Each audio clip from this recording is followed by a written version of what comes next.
नमस्कार विद्यार्थियों, मैं प्रीति जैन, प्रवक्ता आदिनाथ कॉलेज ऑफ एजुकेशन महाराजा ललितपुर से बीएड सेकेंड ईयर की कक्षा में निर्देशन एवं परामर्श विषय के अंतर्गत आज हम पढ़ेंगे प्रतिभाशाली बालकों की पहचान। प्रतिभाशाली बालक क्या होते हैं, विशिष्ट बालक क्या होते हैं, इन सब का अध्ययन हम पिछली कक्षाओं में कर चुके हैं। आज की कक्षा में हम पढ़ेंगे कि इनकी पहचान किस तरीके से की जाए। तो प्रत्येक विद्यालय में विभिन्न प्रकार के बालक होते हैं, उनमें व्यक्तिगत भिन्नताएं होती हैं।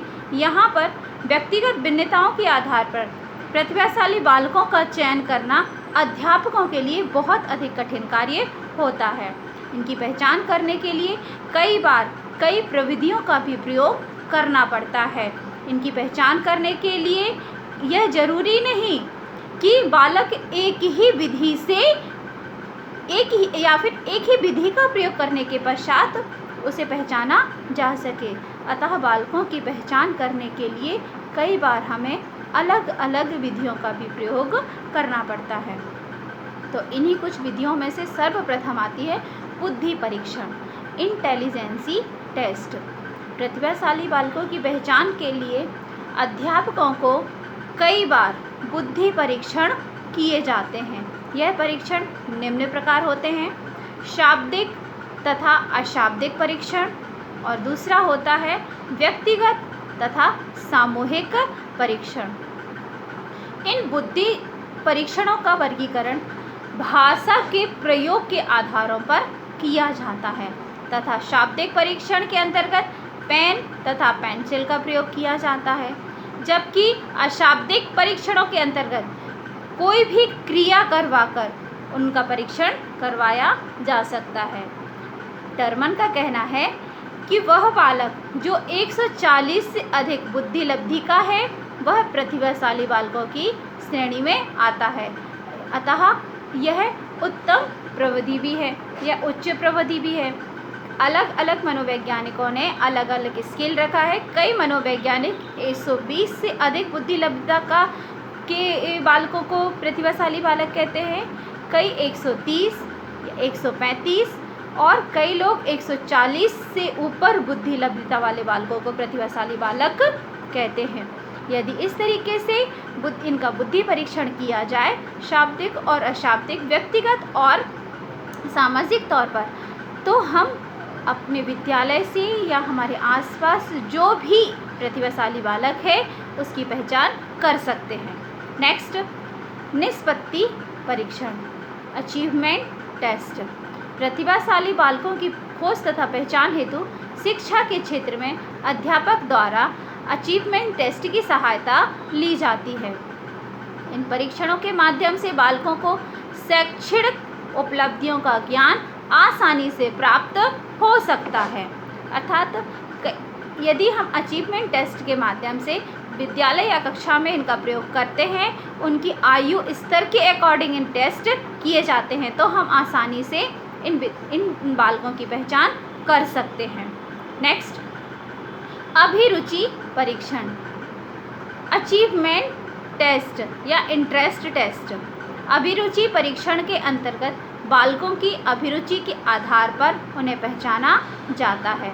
यह परीक्षण यह भी बता सकता है कि बालक भविष्य में क्या बनना चाहता है तथा उसकी रुचि किन किन कार्यों में है। परंतु इन परीक्षणों में शिक्षकों को प्रशिक्षित होना अति आवश्यक एवं अनिवार्य होता है, क्योंकि इस प्रकार के परीक्षणों से प्राप्त अंकों का अर्थापन भी प्रशिक्षित व्यक्ति के द्वारा ही किया जा सकता है। अर्थात ऐसे परीक्षणों के लिए प्रशिक्षित शिक्षक का होना बहुत अधिक आवश्यक है, या अनुभवी व्यक्ति का होना, प्रशिक्षित के साथ साथ अनुभव का होना भी बहुत अधिक आवश्यक होता है।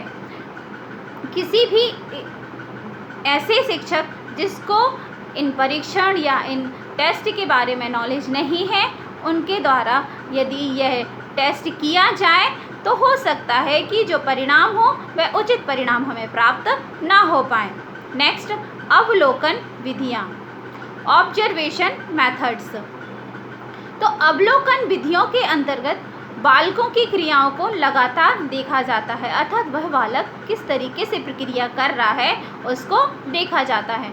तत्पश्चात उसका मूल्यांकन किया जाता है और उससे यह पता चलता है कि बालक वास्तव में प्रतिभाशाली है अथवा नहीं है। यह भी एक उत्तम विधि कहलाती है। अर्थात बालकों की दिन प्रतिदिन की क्रियाओं को ध्यान में रखते हुए और उनका टेस्ट करते हुए हम यह पता लगा सकते हैं कि यह बालक प्रतिभाशाली है या नहीं है। नेक्स्ट, बालकों के गुणों के आधार पर पहचान करना। तो प्रतिभाशाली बालकों के गुणों के आधार पर चूँकि उनको पहचाना जा सकता है, तो उनमें कुछ विशिष्ट गुण या विशेष गुण विद्यमान होते हैं। अब ये गुण कौन कौन से हैं, आइए हम देखते हैं। यह कठिन कार्यों को सुगमता से कर लेते हैं, अर्थात इनको कठिन कार्य करने में किसी भी प्रकार की कठिनता नहीं होती है, बहुत ही आसानी से किसी भी कार्य को कर लेते हैं। यह बालक दिए गए कार्य को पहले समझने का प्रयास करते हैं, अर्थात यदि आप किसी भी कार्य को दें तो सबसे पहले वह उसको समझते हैं कि यह कार्य क्यों दिया गया है और इसको हमें किस तरीके से करना है। यह सामान्य बुद्धि का प्रयोग करते हैं। किसी भी कठिन से कठिन कार्य को जिसमें हम अपना बहुत ज़्यादा मेहनत लगाते हैं, लेकिन ये बालक उस कार्य को करने में बहुत ही आसानी से या अपनी सामान्य सी बुद्धि से इन कार्यों को कर लेते हैं। नेक्स्ट, यह बालक किए गए कार्य को सुगमता से याद करते हैं, अर्थात जो इन्होंने कार्य कर लिया है उस कार्य को बड़ी ही आसानी से याद कर लेते हैं। इन बालकों का चिंतन सदैव मौलिक होता है, अर्थात यह अपनी मौलिकता को ध्यान में रखते हुए ही चिंतन करते हैं। यह सोचने समझने, अर्थों को समझने तथा संबंधों को समझने में दक्ष होते हैं, अर्थात किसी भी वाक्य है, किसी भी विषय है, किसी भी कार्य है, कोई भी कठिनाई है, तो सबसे पहले नंबर उसको समझने का प्रयत्न कर लेंगे। समझने के पश्चात उसके अर्थ को समझेंगे, उसमें क्या संबंध है, इन सभी चीज़ों को समझने में ये दक्ष अर्थात कुशल होते हैं।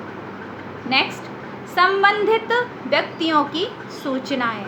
प्रतिभाशाली बालकों की पहचान करने के लिए संबंधित व्यक्तियों से संपर्क करना भी बहुत अधिक आवश्यक होता है।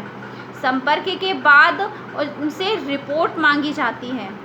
इन व्यक्तियों में बालकों के माता पिता, अध्यापक, आस पड़ोस के लोग जो इनके कार्य को निरंतर देख रहे हैं, और इनमें मित्रगण भी शामिल होते हैं जो इनके सबसे अधिक संपर्क में होते हैं, जो इनके सबसे अधिक निकटतम व्यक्ति होते हैं।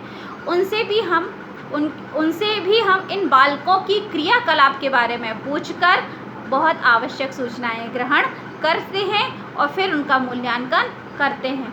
इसके माध्यम से हम प्रतिभाशाली बालकों की खोज कर सकते हैं।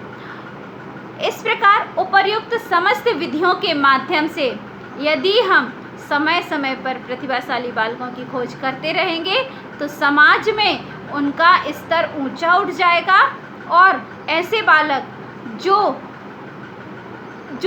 सूचनाओं से या फिर जो सुविधाओं से वंचित रह जाते हैं, उनको हम उनकी इच्छा के अनुसार शिक्षा और जो भी कार्य वो करना चाहते हैं उस कार्य को करवाने में हम उनकी सहायता कर सकते हैं।